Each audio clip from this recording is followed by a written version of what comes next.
ومن سيئات أعمالنا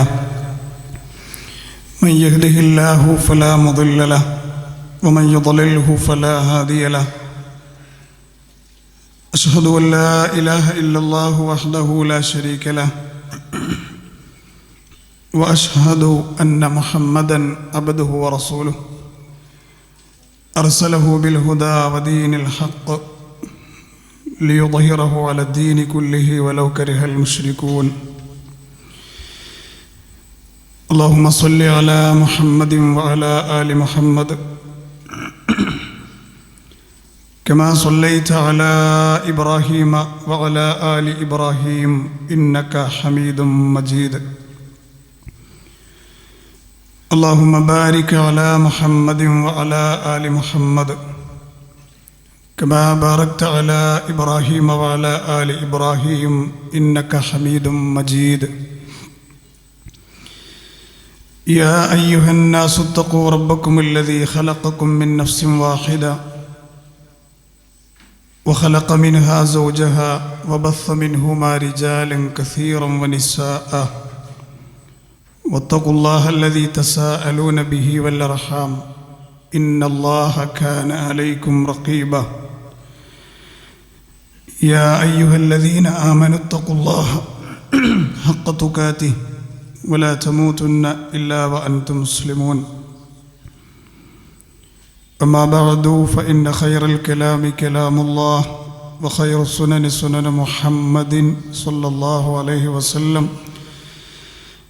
وشر الأمور محدثاتها وكل محدثة بدعة وكل بدعة ضلالة وكل ضلالة في النار أعوذ بالله من الشيطان الرجيم بسم الله الرحمن الرحيم والذين تبوأوا الدار والإيمان من قبلهم يحبون من هاجر إليهم ولا يجدون في صدورهم حاجة مما أوتوا ويؤثرون على أنفسهم ولو كان بهم خصاصة ومن يوق شح نفسه فأولئك هم المفلحون. സ്നേഹധരണീയരായ സത്യവിശ്വാസികളെ, സഹോദരന്മാരെ, സഹോദരികളെ, സർവ്വലോകരക്ഷിതാവും നിയന്താവുമായ നാം ഓരോരുത്തരെയും നാം അറിയാതെ പോറ്റി വളർത്തിക്കൊണ്ടിരിക്കുന്ന സൃഷ്ടാവും സംരക്ഷകനുമായ റബ്ബ് സുബ്ഹാനഹു വ തആലയുടെ നിയമങ്ങളും വിധിവിലക്കുകളും കഴിവിൻ്റെ പരമാവധി ജീവിതത്തിൻ്റെ എല്ലാ രംഗങ്ങളിലും കാത്തു സൂക്ഷിക്കണമേ എന്ന് ആമുഖമായി സ്വന്തത്തോടെന്ന പോലെ നിങ്ങളെ ഓരോരുത്തരെയും ഉണർത്തുകയാണ്, വസിയ്യത്ത് ചെയ്യുകയാണ്. അല്ലാഹു സുബ്ഹാനഹു വ തആല അവൻ്റെ പൊരുത്തത്തിലായി ജീവിക്കുന്ന യഥാർത്ഥ സത്യവിശ്വാസികളിൽ നമ്മെ ഓരോരുത്തരെയും ചേർക്കുകയും അങ്ങനെ തന്നെ റബ്ബിലേക്ക് മടങ്ങുന്ന മഹാവിജയികളിൽ ഉൾപ്പെടുത്തി അനുഗ്രഹിക്കുകയും ചെയ്യുമാറാവട്ടെ. കഴിഞ്ഞ വെള്ളിയാഴ്ചയിലെ ഖുത്ബയിൽ ഈ ലോകത്തിന് വിശ്വാസികൾക്ക് സംഭവിച്ച മഹാമുസീബത്തിനെ സംബന്ധിച്ചാണ് സംസാരിച്ചത്. അഅ്ളമുൽ മസ്വാഇബ്, ലോകത്തെ ബാധിച്ച ഏറ്റവും വലിയ ദുരന്തം ഈ റബീഉൽ അവ്വൽ 19-ാം തീയതി അത്തരത്തിലൊരു വിഷയത്തെ നമ്മൾ സെലക്ട് ചെയ്യാൻ കാരണം നമ്മുടെ ഹബീബായ പ്രവാചകൻ്റെ വഫാത്താണ് ലോകത്ത് വിശ്വാസികൾക്ക് നടന്ന ഏറ്റവും വലിയ മുസീബത്ത്. ധാരാളം സന്ദേശങ്ങളാണ് ആ ഒരു രംഗങ്ങൾ നമുക്ക് പ്രദാനം ചെയ്യുന്നത്. അതിൻ്റെ മറ്റൊരു ഭാഗമാണ് ഇൻഷാ അല്ലാഹ് ഇന്നത്തെ ഖുതുബയിൽ ഉണർത്താൻ ഉദ്ദേശിക്കുന്നത്. കഴിഞ്ഞ ഖുതുബയിൽ നമ്മൾ അവസാനമായി പറഞ്ഞു വെച്ചത് അവിടുത്തെ വഫാത്തിൻ്റെ ആദ്യ പ്രയാസം മദീനയിലെ ഒരു സ്വഹാബിയുടെ മരണം, ബക്കിയയിൽ ജനാസ കഴിഞ്ഞ് ആയിഷ ഉമ്മയുടെ ഹുജറയിലേക്ക് തിരിച്ചെത്തിയപ്പോൾ അതിശക്തമായ തലവേദന അനുഭവപ്പെടുകയും അവിടുന്ന് അങ്ങോട്ടുള്ള ദിനരാത്രങ്ങളിൽ മറ്റു ചില പ്രയാസങ്ങളും, വിശിഷ്യ ഹിജറ 7 സങ്കടകരമായൊരു ദിവസത്തിൽ ജൂതപ്പെണ്ണ് നൽകിയ വിഷം പുരട്ടിയ മാംസം, അതിൻ്റെ പ്രയാസമൊക്കെ അനുഭവിച്ചത് ആ സമയത്താണ്. പ്രയാസങ്ങൾ വല്ലാതെ അധികരിച്ചപ്പോൾ ഭാര്യ മൈമൂനയോട്, ഇന്ന് നിനക്കുള്ള ദിവസമാണെന്ന് എനിക്കറിയാം, അതുകൊണ്ട് എല്ലാവരോടും എൻ്റെ ഒരു റിക്വസ്റ്റ് എന്നുള്ള രൂപത്തിൽ ആയിഷയുടെ റൂമിലേക്ക് ഞാൻ മാറിക്കോട്ടെ എന്ന് ആവശ്യപ്പെടുകയാണ്. ഇതാണ് നമ്മൾ കഴിഞ്ഞ ഖുതുബയിൽ അവസാനമായി പറഞ്ഞത്. അങ്ങനെ ആയിഷ ഉമ്മയുടെ ഹുജറയിലെത്തിയപ്പോൾ ആയിഷ ഉമ്മ റളിയല്ലാഹു അൻഹ മുഅവ്വിദത്തൈനി ഓതുകയും നബി സല്ലല്ലാഹു അലൈഹി വസല്ലമയുടെ കൈകളിലേക്ക് ഊതുകയും ആ കൈകൾ കൊണ്ട് തടവി കൊടുക്കുകയും ഒക്കെ ചെയ്യേണ്ട ഒരവസ്ഥ വരെ ശരീരം ക്ഷീണിച്ചു പോയി. ഇസ്ലാം പഠിപ്പിച്ചൊരു മന്ത്രമാണ് മുഅവ്വിദത്തൈൻ. ചില ആളുകൾ തെറ്റിദ്ധരിച്ചത് ഇസ്ലാമിൽ മന്ത്രമില്ല എന്നാണ്. മന്ത്രം ഇസ്ലാമിലുണ്ട്, മന്ത്രവാദം ഇസ്ലാമിലില്ല. ഇസ്ലാമിൻ്റെ യഥാർത്ഥ ചരക്കിൻ്റെ പിന്നിൽ കുറേ കള്ളച്ചരക്കുകൾ ഉണ്ടെന്ന് പറഞ്ഞതുപോലെ മന്ത്രത്തിൻ്റെ പിന്നാലെയും കുറേ കള്ളച്ചരക്കുകളുണ്ട്.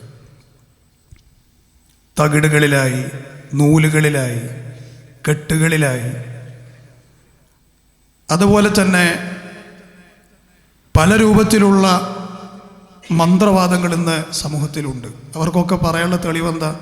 ഇസ്ലാമിലെ മന്ത്രങ്ങളുടെ തെളിവാണ്. എന്നാൽ സ്ഥിരപ്പെട്ട മന്ത്രങ്ങളിൽപ്പെട്ട ഒന്നാണ് ഖുർആനിലെ അവസാനത്തെ 2-3 സൂറത്തുകൾ, വിശിഷ്യ സൂറത്തുൽ ഇഖ്ലാസ്, സൂറത്തുൽ ഫലഖ്, സൂറത്തുൻ നാസ്. ഇത് ഇസ്ലാമിൽ പഠിപ്പിച്ച മന്ത്രമാണ്. ധാരാളം മന്ത്രങ്ങൾ വേറെയുമുണ്ട്. ഈ അധ്യായങ്ങൾ ഓതി ആയിഷ ഉമ്മ നമ്മുടെ നബിയുടെ കരങ്ങളിൽ ഊതി ഹബീബായ പ്രവാചകൻ്റെ ശറഫാക്കപ്പെട്ട കൈകൾ കൊണ്ട് തടവി കൊടുക്കുകയാണ്. എന്തുകൊണ്ടാണ് ആയിഷ ബീവി ഓതിയിട്ട് ആയിഷ ബീവിൻ്റെ കയ്യിലേക്ക് ഊതാതിരുന്നത്?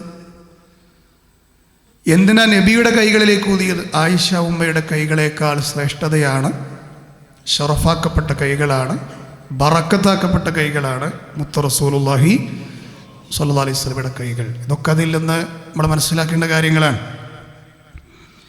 അപ്പോൾ രോഗങ്ങളോ മറ്റുള്ള വേദനകളോ പ്രയാസങ്ങളൊക്കെ വന്നു കഴിഞ്ഞാൽ ഇസ്ലാമിൽ മന്ത്രങ്ങളുണ്ട് എന്നർത്ഥം. ഇത് നബി സല്ലല്ലാഹു അലൈഹി വസല്ലം ചെയ്ത് കാണിച്ചു തന്നത് ആയിഷ ഉമ്മ ചെയ്തു കൊടുത്തതാണ്, മറ്റുള്ളവരോട് ചെയ്യാൻ കൽപ്പിച്ചതാണ്. ഇത് ശിർക്കാണ്, അന്ധവിശ്വാസമാണെന്ന് പറഞ്ഞാൽ അവർക്ക് പ്രമാണങ്ങൾ മനസ്സിലാകേണ്ട കോലത്തിൽ മനസ്സിലായിട്ടില്ല എന്നാണ് നമ്മൾ മനസ്സിലാക്കേണ്ടത്. ഇസ്ലാമികമായി പ്രമാണങ്ങളിൽ സ്ഥിരപ്പെട്ടു വന്ന എല്ലാ മന്ത്രങ്ങളെയും നമ്മൾ അംഗീകരിച്ചേ പറ്റൂ. കാരണം നമ്മൾ ഷഹാദത്ത് കലിമ അംഗീകരിച്ചവരാണ്. കൂടുതൽ പഠിക്കാൻ റഫറൻസ് എന്നോണം മുഹമ്മദ് അമാനി മൗലവി റഹിമഹുള്ളയുടെ ഖുർആൻ പരിഭാഷ നിങ്ങൾക്ക് അതിൻ്റെ അവസാനത്തെ അധ്യായങ്ങൾ വായിച്ചാൽ സുദീർഘമായി മഹാനവറുകൾ അവിടെ കൊടുക്കുന്നുണ്ട് എന്താണ് മന്ത്രം എന്നുള്ളത്. പ്രത്യേകിച്ച് മുഅവ്വിദത്തൈനിയുടെ തഫ്സീർ മലയാളത്തിലാണ്. അങ്ങനെ ഓരോ ദിവസവും മുന്നോട്ട് പോകുന്തോറും അവിടുത്തെ രോഗം അധികരിച്ചു വരികയാണ്. ആയിഷ റളിയല്ലാഹു അൻഹ ഇത്ര വരെ പറഞ്ഞു പോയി എന്നാണ്, മാ റഅയ്തു അഹദൻ അശദ്ദ അലൈഹിൽ വജഉ മിൻ റസൂലില്ലാഹി സ്വല്ലല്ലാഹു അലൈഹി വസല്ലം. ആലോചിച്ച് നോക്കൂ നിങ്ങൾ, എന്താണ് ഈ പ്രയോഗം? അത്രത്തോളം പ്രയാസം അനുഭവിക്കുന്ന ഒരാളെ ഞാൻ കണ്ടിട്ടില്ലാത്ത വിധം അശദ്ദുൽ വജ, അതികഠിനമായ പ്രയാസത്തിലായിരുന്നു ഉണ്ടായിരുന്നതെന്നാണ് വഫാത്തിൻ്റെ അവസാന സമയത്ത്. പനിയായിരുന്നു കൂടുതൽ പ്രവാചകൻ അലട്ടിയിരുന്നത്. അത് അധികരിച്ചിട്ട് പുതപ്പിൻ്റെ ഉള്ളിൽ നിന്ന് പുറത്തു പോരാൻ കഴിയാത്ത രൂപത്തിൽ പുതപ്പിൻ്റെ പുറത്ത് വരെ കൈകൾ വെക്കുന്നവർക്ക് പുതപ്പിൻ്റെ പുറത്തേക്ക് വരെ ചൂട് അനുഭവപ്പെടുന്ന പനിയായിരുന്നു എന്നൊക്കെ നമുക്ക് കാണാം. അബ്ദുല്ലാഹിബിൻ മസ്ഊദ് അവിടുത്തെ പ്രിയപ്പെട്ട സഹാബിയാണ്.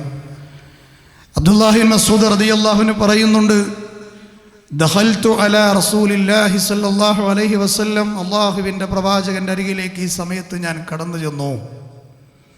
വഹുവ യുഅഖു വഅഖൻ ശദീദാ, കഠിനമായ പനിയാണ്. ഫമസിസ്തുഹു ബിയദി, എൻ്റെ കൈകൾ കൊണ്ട് ഞാനൊന്ന് തൊട്ടു നോക്കി. ഫഖുൽതു യാ റസൂലല്ലാഹ്, അല്ലാഹുവിൻ്റെ റസൂലേ, ഇന്നക ലതുഅഖു വഅഖൻ ശദീദാ, കഠിനമായ പനിയുണ്ടല്ലോ. ഫഖാല റസൂലുള്ളാഹി സ്വല്ലല്ലാഹു അലൈഹി വസല്ലം, ശരിക്ക് സംസാരിക്കാൻ പോലും കഴിയാത്ത സമയത്ത് അവിടുന്ന് പറഞ്ഞു, അജൽ യാ ഇബ്ന മസ്ഊദ്, അതേ ഇബ്ന മസ്ഊദ്. എത്രത്തോളം? ഇന്നി ഉഅഖു കമാ യുഅഖു റജുലാനി മിൻകും, നിങ്ങളിൽ രണ്ടാൾക്ക് പനിക്കുന്ന പനിയാണ് ഞാൻ അനുഭവിക്കുന്നത് എന്നാണ്. നമ്മുടെ ജീവനേക്കാൾ നമ്മൾ സ്നേഹിക്കേണ്ടുന്ന ഒരു വ്യക്തിക്ക് വന്ന, നമ്മുടെ നേതാവിന് വന്ന പ്രയാസമാണ് പ്രിയപ്പെട്ടവരെ ഈ പറയുന്നത്. ആ സമയത്ത് ഇബ്നു മസ്ഊദ് തങ്ങളുടെ ഒരു സംസാരം കണ്ടോ? ദാലിക അന്ന ലക അജ്റൈൻ, നബിയെ, എങ്കിൽ നിങ്ങൾക്ക് രണ്ടാളുകളുടെ പ്രതിഫലം ലഭിക്കുമല്ലോ നബിയെ താങ്കൾക്ക്. അപ്പം ആ സമയത്ത് റസൂലുള്ളാഹി പറയുകയാണ്, അജൽ, അതെ, രണ്ടാളുടെ പ്രതിഫലം എനിക്ക് ലഭിക്കും. ആ സമയത്ത് ഇസ്ലാമിൻ്റെ ഒരു തത്വം ഈ ഉമ്മത്തിന് പഠിപ്പിച്ചു കൊടുത്തു, പ്രയാസപ്പെടുന്ന സന്ദർഭത്തിൽ പോലും. എന്താണ് ആ തത്വം? മാമിൻ മുസ്ലിമിൻ യുസീബു അദൻ മിൻ മറലിൻ ഫമാ സിവാഹു ഇല്ലാ ഹത്തല്ലാഹു സയ്യിആതിഹി കമാ തഹുത്തു ഷജറതു വറഖഹാ. ബുഖാരിയിലെ സ്വഹീഹുൽ ഹദീസാണ്. ഒരു വിശ്വാസിക്ക് വല്ല പ്രയാസങ്ങളോ രോഗങ്ങളോ ഒക്കെ ബാധിച്ചാൽ, വേദനയാകാം, രോഗമാകാം, മറ്റുള്ള എന്തെങ്കിലും പരീക്ഷണങ്ങളാകാം, ഒരു വിശ്വാസിയെ ബാധിച്ചു കഴിഞ്ഞാൽ ഒരു ഉണങ്ങിയ മരത്തിൽ നിന്ന് ഇലകൾ ഇങ്ങനെ കൊഴിഞ്ഞു പോകുന്നത് പോലെ അവൻ്റെ പാപങ്ങൾ അല്ലാഹു പുറത്തു കൊടുക്കുമെന്ന് അവിടുന്ന് പഠിപ്പിക്കുകയാണ്. നോക്കൂ നിങ്ങൾ, ആ പ്രയാസപ്പെടുന്ന സമയത്ത് പോലും ദീനിൻ്റെ നിയമങ്ങളെ പഠിപ്പിക്കുകയായിരുന്നു റസൂലുള്ളാഹി സ്വല്ലല്ലാഹു അലൈഹി വസല്ലം. നബി സ്വല്ലല്ലാഹു അലൈഹി വസല്ലമയുടെ പനി അധികമായി വരികയാണ്. ആ സമയത്ത് വല്ലാതെ പ്രയാസമായപ്പോൾ അവിടുന്ന് പറഞ്ഞു, അരീഖു അലയ്യ മിൻ സബ്ഇ കിറബ്, നിങ്ങൾ എൻ്റെ ശരീരത്തിലേക്ക് 7 പാത്രത്തിൽ വെള്ളം കൊണ്ടുവന്നൊന്ന് ഒഴിച്ചു തരുമോ എന്ന് ചോദിക്കുകയുണ്ടായി. ശരീരം ഒന്ന് തണുക്കാൻ വേണ്ടിയായിരുന്നു. എന്തിനാണ് 7 എന്നുള്ള കണക്ക് പറഞ്ഞത്? അതിൻ്റെ ഗുട്ടൻസ്, അതിൻ്റെ ഹിക്മത്ത് അവിടുന്ന് പറഞ്ഞു കൊടുത്തതുമില്ല. പള്ളിയിൽ പോയി സ്വഹാബത്തിനെ ഒന്ന് കാണണം, അവരുടെ കൂടെ ഒന്ന് നമസ്കരിക്കണം, അതിനുവേണ്ടി ശരീരം ഒന്ന് ചെറുതായി ഒന്ന് ആശ്വാസം കിട്ടുകയാണെങ്കിൽ അത് നടക്കട്ടെ എന്ന് വിചാരിച്ചുകൊണ്ടാണ്. ആയിഷ റളിയല്ലാഹു അൻഹ പറയുന്നുണ്ട്, ഞങ്ങൾ അല്ലാഹുവിൻ്റെ റസൂലിനെ ശരീരത്തിൽ വെള്ളമൊഴിപ്പിക്കാൻ വേണ്ടി ഒരു ഭാഗത്ത് കൊണ്ടുപോയിരുത്തി അവിടുന്ന് ആവശ്യപ്പെട്ടതുപോലെ ശരീരത്തിൽ ഞങ്ങൾ വെള്ളമൊക്കെ ഒഴിച്ചു കൊടുത്തു.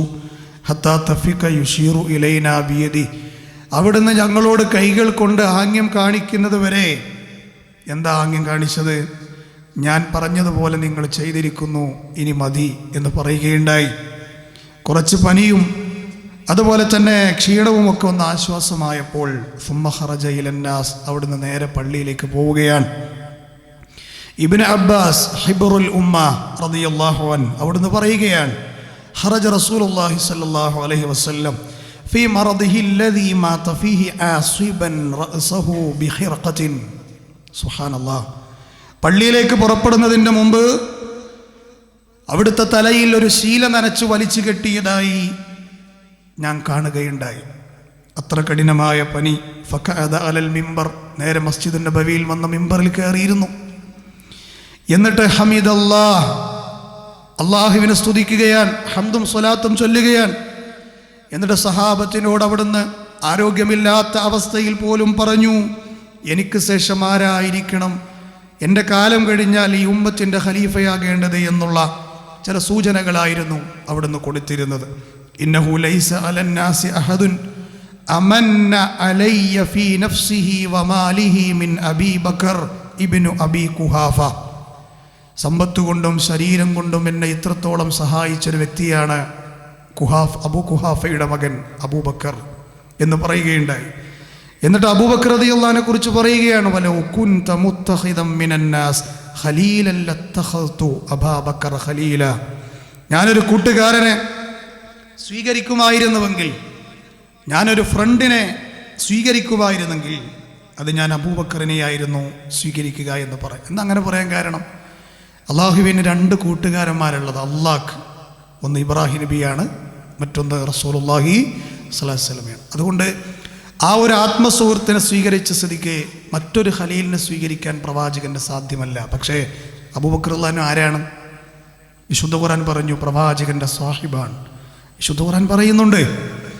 അപ്പം ഞാൻ ഇനിയൊരു കൂട്ടുകാരനെ തിരഞ്ഞെടുക്കുമെങ്കിൽ അത് അബൂബക്കർ റളിയല്ലാഹു അൻഹു ആകും എന്ന് പറയുകയുണ്ടായി. എന്നിട്ട് അവിടുന്ന് പറഞ്ഞു, ഈ മദീന പള്ളിക്ക് ധാരാളം ഹുല്ലത്തുകളുണ്ട്, അതായത് ധാരാളം ചെറു കവാടങ്ങളുണ്ട്. പ്രവാചകനിലേക്ക് പെട്ടെന്ന് വലിയ മുതിർന്ന സഹാബികൾക്കെത്താൻ ഹബീബിരിക്കുന്ന മിമ്പറിൻ്റെ തൊട്ടടുത്ത് ചില ഹുല്ലകളുണ്ട്, കുറച്ചപ്പുറത്ത് വേറെ ഹുല്ലയുണ്ട്. അതൊക്കെ ഓരോ ദറജകളനുസരിച്ചുള്ള കവാടങ്ങളായിരുന്നു. പറഞ്ഞു അതെല്ലാം ക്ലോസ് ചെയ്യണം, ഇനി മുതൽ ഒരു ഹുല്ലത്തും ഈ പള്ളിയിൽ വേണ്ട.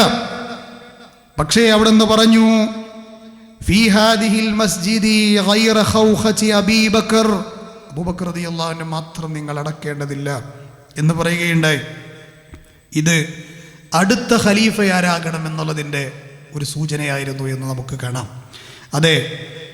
അതേ ഖുതുബയിൽ തന്നെ നബി സല്ലല്ലാഹു അലൈഹി വസല്ലം അൻസാരികളെ കുറിച്ച് പ്രത്യേകം പൊക്കി പറഞ്ഞു. അൻസാരികൾ മക്കയിൽ നിന്ന് മദീനയിലേക്ക് എല്ലാം വിട്ടെറിഞ്ഞു പോയ സഹാബികൾക്ക് വേണ്ട എല്ലാം പകുത്തു നൽകിയവരാണ് അൻസാരികൾ. ഞാൻ അവരെക്കുറിച്ചുള്ള ആയത്താണ് ആദ്യമായി ഞാൻ 59-ാം അധ്യായത്തിൻ്റെ 9-ാമത്തെ വചനം. വയുസിറൂന അലാ അൻഫുസിഹിം വയുസിറൂന അലാ അൻഫുസിഹിം വലൗ കാന ബിഹിം ഖസാസ. സ്വന്തത്തിനില്ലെങ്കിലും മറ്റുള്ളവരെ പരിഗണിച്ചവർ. അതാണ് അതിൻ്റെ ചുരുക്കം. സ്വന്തത്തിനില്ലെങ്കിലും മറ്റുള്ളവരെ പരിഗണിച്ചവരായിരുന്നു അവർ. ഇന്നും മദീനക്കാർക്ക് ആ സ്നേഹമുണ്ട്.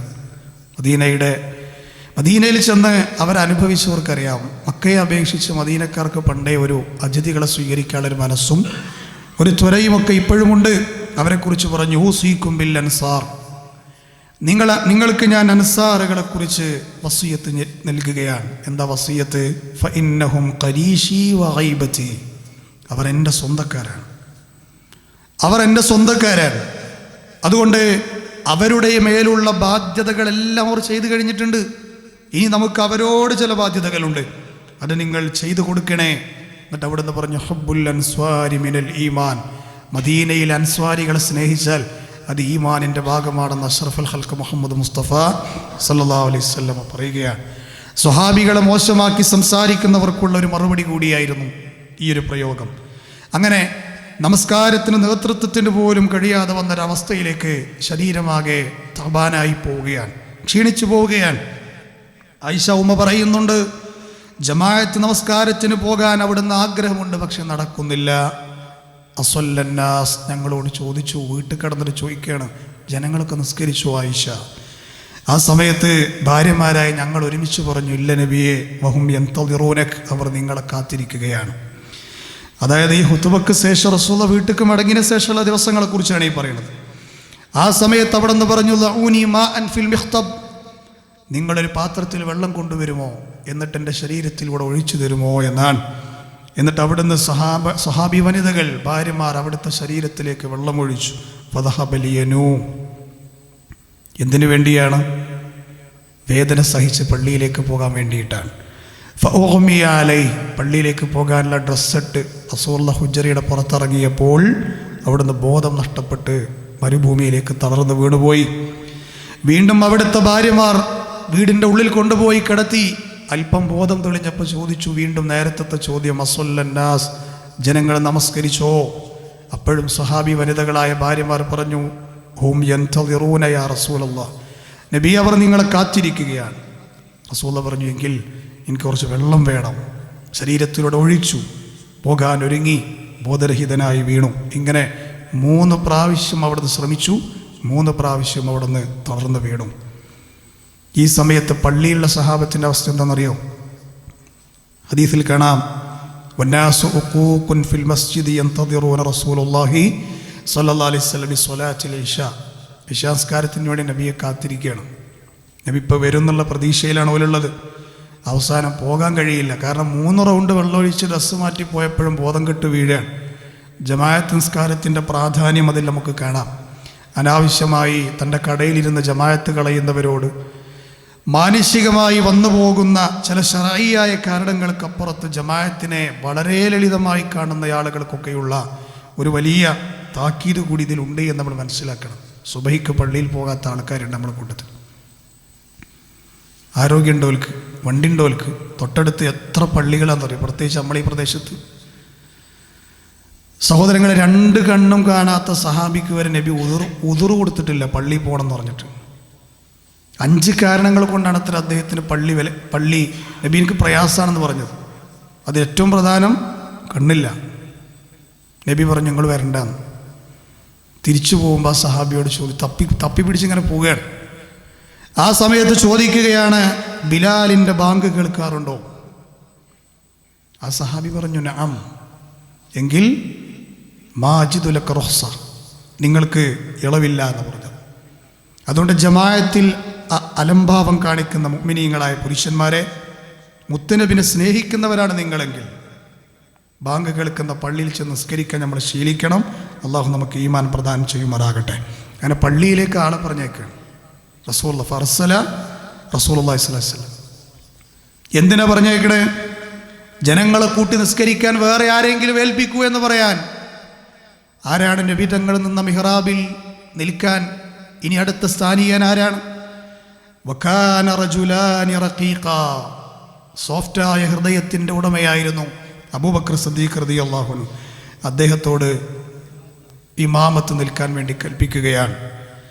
ആ സമയത്ത് അബൂബക്കർ റളിയല്ലാഹു അൻഹു പറയാണ്, ഉമറേ, നിങ്ങൾ എനിക്ക് വേണ്ടി ഒന്ന് മിഹ്റാബിൽ കയറണം, എനിക്ക് കഴിയില്ല, ഞാൻ കരഞ്ഞു പോകും, തളർന്നു വീണു പോകും എന്ന് പറഞ്ഞു. ആ സമയത്ത് അള്ളാഹുവിൻ്റെ ഹബീബ് നിന്ന മിഹ്റാബിൽ ഇമാമ നിൽക്കാൻ എനിക്ക് കഴിയില്ല എന്ന് പറഞ്ഞപ്പോൾ ഉമർ തങ്ങൾ തിരിച്ചു പറഞ്ഞു, അൻത അഹഖ ബിദാലിക്, ഏറ്റവും അർഹൻ നിങ്ങൾ തന്നെയാണ്, നിങ്ങളാണ് നബി തങ്ങളുടെ മിഹ്റാബിൽ നിൽക്കേണ്ടത്.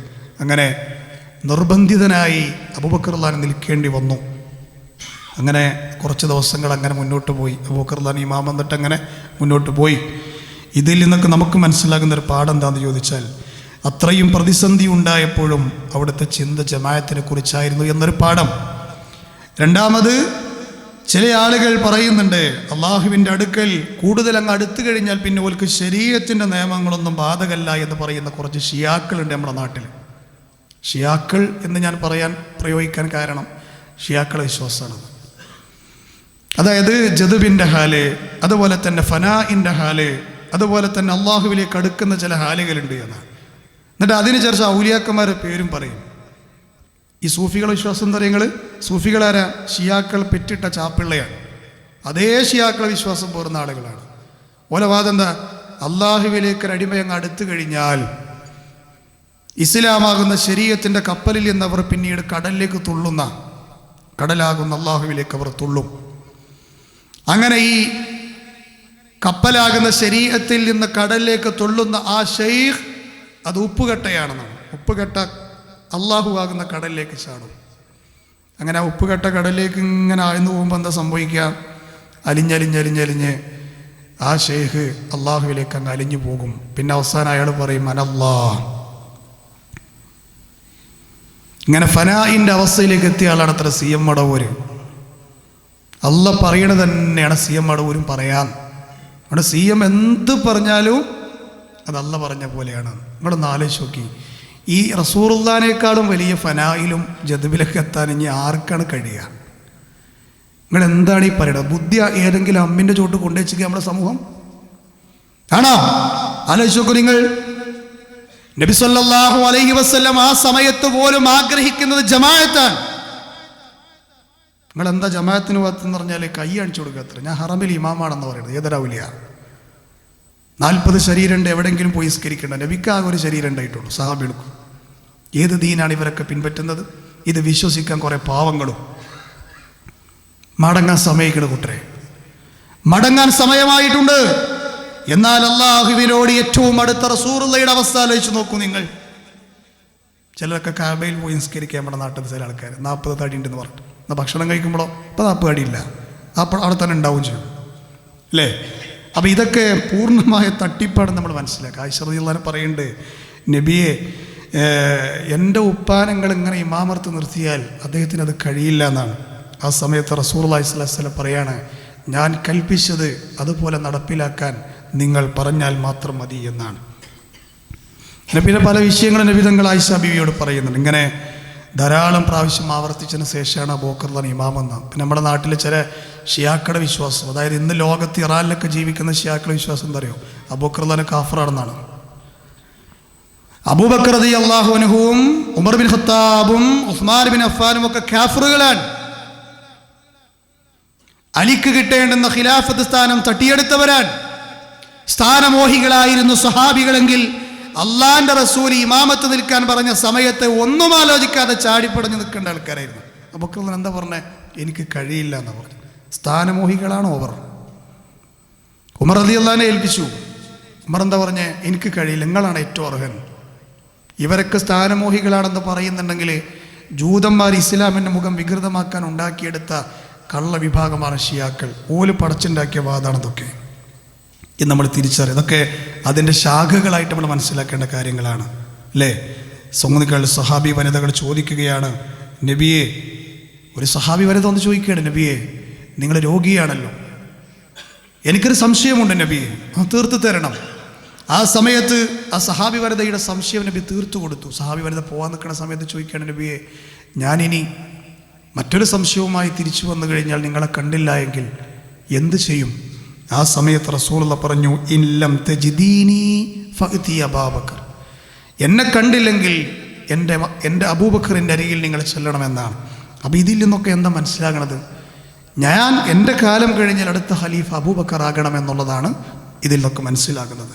മാത്രമല്ല സ്വഹാബത്ത് അദ്ദേഹത്തിൻ്റെ ഖിലാഫത്ത് സമയത്ത് ബൈഅത്ത് ചെയ്യുമ്പോൾ അബൂബക്കർ റളിയല്ലാഹു അൻഹു കൈ പിടിച്ചുകൊണ്ട് അദ്ദേഹത്തോട് പറഞ്ഞു അത്രേ, ഇത് ഹുമാ ഫിൽ ഗാർ, നിങ്ങൾ രണ്ടുപേരുമായിരുന്നില്ലേ ഹിറാ ഗുഹയിൽ, അതെ സൗർ ഗുഹയിൽ ഒളിച്ചിരുന്നത്, അതുകൊണ്ട് നിങ്ങൾക്ക് ഞങ്ങളിതാ ബൈഅത്ത് ചെയ്യുന്നു എന്നാണ് സഹാബികൾ ആ സമയത്ത് പറഞ്ഞത്.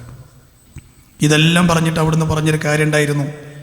ക്രിസ്ത്യാനികൾ അവരുടെ അമ്പിയാക്കന്മാരുടെ ഖബറുകളെ ആരാധനാ കേന്ദ്രങ്ങളാക്കിയതുപോലെ നിങ്ങൾ എൻ്റെ ഖബറിനെ ആരാധനാ കേന്ദ്രമാക്കരുത് എന്ന് പറഞ്ഞ സമയം വഫാത്തിൻ്റെ 4 ദിവസങ്ങൾക്ക് മുമ്പ് പറഞ്ഞ വാക്കാൻ, അലാ വ ഇന്ന മൻ കാന ഖബലകും കാനൂ യത്തഖിദൂന ഖുബൂറ അംബിയാഇഹിം വസ്വാലിഹിഹിം മസാജിദ. ജൂത ക്രിസ്ത്യാനികൾ അവരുടെ നേതാക്കന്മാരായ അമ്പിയാക്കന്മാരുടെ ഖബറുകൾ ആരാധനാ ഇടങ്ങളാക്കിയതുപോലെ. നിങ്ങളൊന്ന് ആലോചിച്ച് നോക്കണേ, എത്ര സ്നേഹമില്ലാത്ത ഒരു പിതാവാണ്, മക്കളെ വെറുപ്പിക്കുന്ന ഒരു പിതാവാണ് മരിച്ചു പോണതെങ്കിലും ഉപ്പാൻ്റെ അവസാനത്തെ വസിയത്തെങ്കിലും കേൾക്കൂലേ? എന്നാൽ ഞങ്ങൾ നബിനെ സ്നേഹിക്കുന്നു എന്ന് പറയുന്ന ഈ സമൂഹത്തിൻ്റെ അവസ്ഥ എന്താ? അവസാന കാലത്ത് പറഞ്ഞ കാര്യമാണ്, ഖബർ കെട്ടിപ്പൊക്കല്ല, അതിൻ്റെ അടുത്ത് ചെന്നുങ്ങളെ ഇബാദത്തുകൾ നിർവഹിക്കുന്ന അവസ്ഥയുണ്ടാകല്ല. ഈ സമൂഹം ഇന്നത് കേൾക്കുന്നുണ്ടോ? ഞങ്ങളാണ് അഹ്ലുസുന്നത്തി വൽ ജമാഅ എന്ന് അല്ലേ, രായിക്ക് രാമായണം എന്ന് പറഞ്ഞതുപോലെ വിളിച്ചു പറയുന്ന ആളുകളോട് പറയാനുള്ളത്, ഖബറിൽ നിന്നുള്ള വരുമാനം കൊണ്ടാണ് പല കോളേജുകളും നടന്നു പോകുന്നത്. അതിൻ്റെ മുന്നെയാണ് സുജൂദ് ചെയ്യുന്നത്, അതിൻ്റെ ചുറ്റും തവാഫ് ചെയ്യുന്നു, അതിലെ ജാറപ്പുതപ്പ് ശരീരത്തിൽ തടവുന്നു, അവിടുത്തെ മയിൽപീലി കൊണ്ട് ശരീരത്തിൽ തടവുന്നു, അവിടുത്തെ എണ്ണ നക്കിക്കുടിക്കുന്നു. അവിടെ ചെന്ന് ഗദ്ഗത കണ്ടരായി കരഞ്ഞുകൊണ്ട് പറയണു. എന്താ പറയണത്? സ്വർഗം തരണേ. എന്താ പറയണത്? നരകത്തുനിന്ന് കാക്കണേ. എന്താ പറയണത്? രോഗം മാറ്റണേ. എന്താ പറയണത്? മുസീബത്തുനിന്ന് കാക്കണേ. എന്താ ഉസ്താദന്മാർ പറഞ്ഞു കൊടുക്കല്? ഇലാഹാണെന്ന് വിശ്വസിക്കാതിരുന്നാൽ മതി, എന്തും ചോദിക്കാന്നാണ്. ആരാണ് ഈ താരീഫ് പഠിപ്പിച്ച്? ഷിയാക്കളുടെ നേതാവാണ് ഹുമൈനി. ഹുമൈനിയുടെ കിതാബാണ് കശ്ഫുൽ അസ്റാർ. ഓലത്തെ അഖീദ പഠിക്കുന്ന ഗ്രന്ഥാണ്. അതിനാണ് ഈ സമൂഹത്തിലെ ആളുകൾ തൗഹീദ് പഠിച്ചത്. അഹ്ലുസുന്നയുടെ കിതാബെന്നല്ല. അതുകൊണ്ടല്ലേ ലോകം നിയന്ത്രിക്കുന്നത് കോഴിക്കോടുള്ള ആളാന്ന് പറഞ്ഞത്? ആലോചിച്ച് നോക്കൂ നിങ്ങൾ. അത് പറയാൻ അവർക്ക് പറ്റണം, കാരണം എന്താ? ഓല താരീഫ് അതാണ്. അള്ളാഹ് കൊടുത്ത കഴിവാന്ന് വിശ്വസിച്ചാൽ മതി. ഈ സമൂഹത്തെ തൗഹീദിനെ കുറിച്ച് സമുദ്ധരാക്കണ്ട എന്നാണോ നിങ്ങൾ പറയുന്നത്? ഈ ഉമ്മത്തിൻ്റെ വിശ്വാസരംഗം ചൂഷണം ചെയ്യുന്നതിൽ ഖബറുകൾ നിർവഹിച്ച പങ്ക് വലുതാണ്. 14,000-ഓളം ജാറങ്ങളുണ്ടെന്നാണ് കാസർഗോഡ് തിരുവനന്തപുരം വരെ പോയാൽ കാണാൻ പറ്റുന്നത്. ആൾക്കാർ കെട്ടിപ്പൊക്കിയതാണ്. ഇസ്ലാമിലൊരു ഖബർ എന്ന് പറഞ്ഞ ഒരു ചാണിലധികം പൊക്കാൻ പാടില്ല. ആ ഒരു ചാൺ എന്തിനറിയോ? ഇമാം നവവിയെ പോലെ പണ്ഡിതന്മാർ പറയുന്നുണ്ട് ഇത് ഖബറാണെന്ന് തിരിച്ചറിയാൻ. മീസാൻ കല്ല് കേട്ടിട്ടില്ലേ? മീസാൻ കല്ല് തലൻ്റെ ഭാഗത്ത് പൊക്കാൻ പറഞ്ഞു. എന്തിനറിയോ? ഖബറാണെന്ന് തിരിച്ചറിയാൻ, ഖബറിൽ ചവിട്ടാതിരിക്കാൻ, അനിസ്ലാമികതയോടെ സംഭവിക്കാതിരിക്കാൻ. അതിൻ്റെ അപ്പുറത്ത് ഇമാം നവവിയൊക്കെ പറഞ്ഞത് ഖബറെന്ന് മാന്തി പുറത്തിട്ട മണ്ണെത്രയാണോ അതിലൊരു കൊത്തധികം അതിലേക്ക് തിരിച്ചിടാൻ പാടില്ല എന്നാണ്. ഇങ്ങനെയൊക്കെ പറഞ്ഞ ഷാഫി മദ്ഹബിലെ പണ്ഡിതന്മാരെയാണ് ഞങ്ങൾ ഷാഫി മദ്ഹബുകാരെന്ന് പറയുന്നവർ പിൻപറ്റുന്നുണ്ടോ? അപ്പോൾ ഏട്ടിലൊന്ന് വേറെ, നാട്ടിൽ നടക്കണ വേറെ എന്നാണ് നമുക്ക് മനസ്സിലാവുന്നത്. സഹോദരങ്ങൾ, റസൂലുള്ള പറയാണ് എൻ്റെ ഖബറിനെ നിങ്ങൾ ഫലാ തത്തഖിദുൽ ഖുബൂറ മസാജിദ, ആരാധനകൾ ഞങ്ങൾ ആരാധന നടത്തുന്നില്ല എന്നാണ് പറയുന്നത്. എന്താണ് ഈ ആരാധന എന്ന് പറഞ്ഞാൽ? റബ്ബിനോട് നടത്തുന്ന കാര്യങ്ങൾ സൃഷ്ടികളോട് നടത്തിയ ആരാധനയാണ്. ആ ആരാധനകളിൽ ഏറ്റവും അടിവേരാണ് പ്രാർത്ഥന. അത് തന്നെയാണ് ആരാധന. നീ നിർവഹിക്കുന്ന സകല ഇബാദത്തിലും പ്രാർത്ഥന അടങ്ങിയിട്ടുണ്ട്. ആ പ്രാർത്ഥന റബ്ബിനോട് ചോദിക്കണത് ആരോട്? അള്ളാഹ്ക്ക് വേണ്ടിയിട്ട് മാത്രമല്ല നമ്മൾ നിസ്കരിക്കണത്. അത് വേറെ ആൾക്ക് വേണ്ടി നിസ്കരിച്ചാലോ അതിനേക്കാളും വലിയ ഇബാദത്ത പ്രാർത്ഥന. അത് വേറെ ആൾക്ക് കൊടുക്കാൻ പാടില്ല. ആ ആരാധനകൾ എന്ന ഖബറിൻ്റെ സമീപത്ത് നടക്കണു. അല്ലാതെയും ചില മജ്‌ലിസുകളിൽ ഉറക്കെ വിളിച്ച് പ്രാർത്ഥിക്കുന്നു, അതിലേക്ക് സമൂഹത്തെ നയിക്കുന്നു. അപ്പോൾ റസൂലുള്ളാഹിൻ്റെ ആ ഒരു ഉപദേശത്തെ സമൂഹം ഇന്ന് തള്ളിക്കളഞ്ഞൊരവസ്ഥയിലേക്കാണ് നമുക്ക് കാണാൻ കഴിയും. അതുകൊണ്ട് സഹോദരങ്ങളെ, അവിടുത്തെ വഫാത്ത് സമയത്ത് പറഞ്ഞ ഇത്തരം നിർദ്ദേശങ്ങളെ പാലിക്കുന്ന യഥാർത്ഥ മുഅ്മിനീങ്ങളിൽ നമ്മൾ ചേരുക. തൗഹീദ് അത് ഓക്കെയാണെന്ന് ഉറപ്പിക്കുക. നീ എന്ത് തിന്മ ചെയ്തിക്കണോ മോനെ, മോളെ, സഹോദര, സഹോദരി, അള്ളാഹ് പുറത്തു തരും. പക്ഷെ ഇത് നിന്നിൽ വന്നു പോയാൽ, ഏത് ശിർക്ക് വന്നു പോയാൽ റബ്ബൊരിക്കലും പൊറുക്കൂല എന്നാണ്. നരകത്തുനിന്ന് കരകയറൂല എന്നാണ്. സ്വർഗം ഹറാമാണ് എന്നാണ്. വമഅവാഹുന്നാർ, നരകം അവൻ്റെ സങ്കേതമാണ് എന്നാണ്. അള്ളാഹു ആ മഹാദുരന്തത്തിൽ നിന്ന് നമ്മെ എല്ലാം കാത്തുരക്ഷിക്കുമാറാകട്ടെ.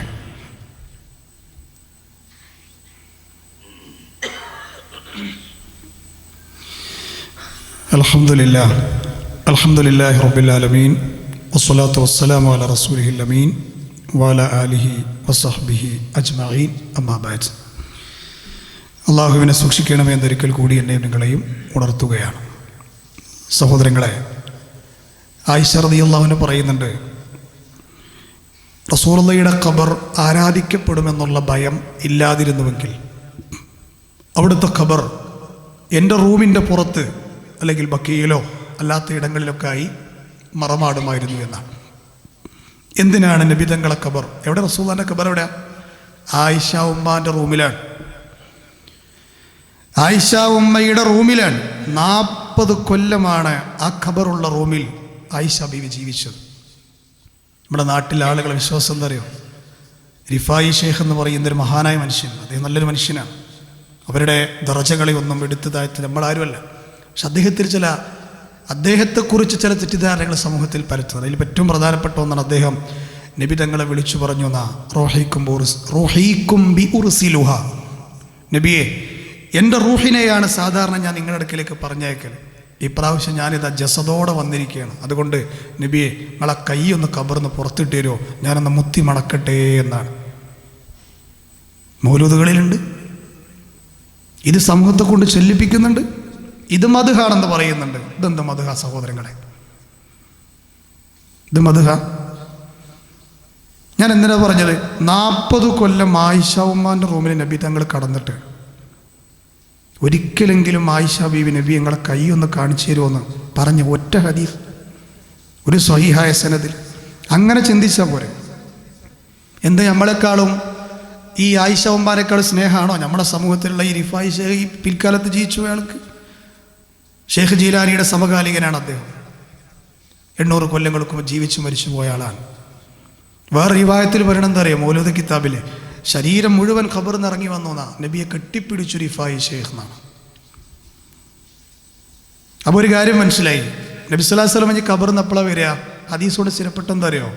ഇസ്രാഫീലിൻ്റെ രണ്ടാമത്തെ ഊത്തിൽ ഖബറിൽ നിന്ന് അന അവ്വലു മയ്യൻ ഷഖു അൻഹുൽ ഖബർ എന്നാ. അതിൻ്റെ ഉമ്മ നബി തങ്ങൾ വരൂല. അപ്പോൾ ആ ഹദീസിനെ നിഷേധിക്കേണ്ടി വരും. ഇത് വിശ്വസിക്കുന്ന ഒരാൾക്ക് എത്ര അപാകതകളാണ്. ഞങ്ങളുടെ നാട്ടിൽ പറയും മടക്കനമ ചവിട്ടിയ പോലെ. ഇവിടെ ഇങ്ങോട്ട് ചവിട്ടി അവിടെ പൊന്തും. അത് ഏച്ചൂട്ടിയുള്ള പ്രശ്നമാണ്. അതുകൊണ്ടാണ് അവിടുത്തെ കൈ കൊണ്ട് മരുഭൂമിയിൽ ഇങ്ങനെ ചൂണ്ടുവിരൽ കൊണ്ട് നീളത്തിലൊരു വര ഇങ്ങോട്ട് വരച്ചു. ആ വര വരച്ചിട്ട് ആ വരമ്പ തൊട്ടിട്ട് പറഞ്ഞു, ഖുർആനിലെ ആയത്ത ഓതിയത്, അന്ന ഹാദാ സിറാത്തി മുസ്തഖീമ. ഇതാണ് യഥാർത്ഥ വഴി. ഏത് സിറാത്തിൽ മുസ്തഖീം? നമ്മളിന്ന് സുബഹിക്ക് വരെ രണ്ടോട്ടം പറഞ്ഞില്ലേ, പള്ളിക്ക് വരെ ഇപ്പോൾ സുന്നത്ത് നിസ്കരിച്ച് പറഞ്ഞില്ലേ, ഇതിന് സിറാത്തുൽ മുസ്തഖീം, ആ മുസ്തഖീമായ വഴി അതിതാണ്. അതുകൊണ്ട് ഫത്തബിഊഹു വലാ തത്തബിഉസ് സുബുൽ ഫതഫറഖു ബികും അൻ സബീൽ.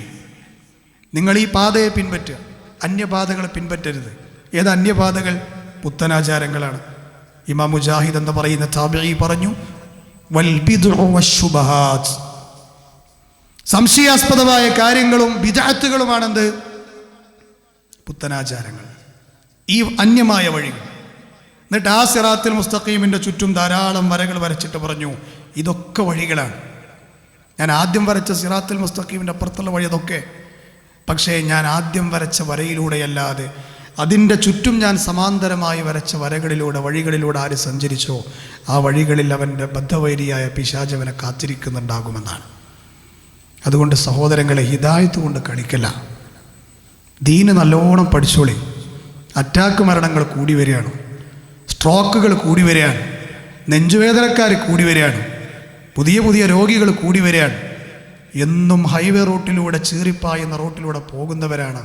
എതിരെ വരുന്നവൻ അശ്രദ്ധനായാൽ തീരാവുന്ന ജീവിതമേ ഉള്ളൂ. അതിൻ്റെ മുന്നേ ജീവിതത്തിൽ പോക്കറ്റിൽ കുത്തുന്ന ഒരു പേനുണ്ടല്ലോ, ആ പേന വരെ പരിശോധിച്ച് വാങ്ങണം നമ്മൾ.